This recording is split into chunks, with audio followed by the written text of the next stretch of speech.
Hey everyone, welcome to Gaming Explained. In today's video, I'm gonna show you how to add friends on Royal Match. So let's get started. Begin by launching your Royal Match game. Then tap on the achievement icon which is right beside home icon.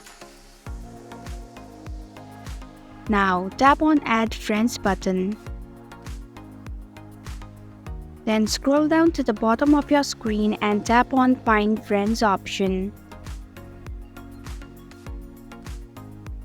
In the search bar, type in your friend's username and tap on the search button. Then tap on the Add button. And this is how you can add friends on Royal Match. Thanks for watching Gaming Explained. If you like this video, hit the like button and drop a comment with any questions or feedback. If you are new, subscribe and click the bell icon to stay updated on the future videos.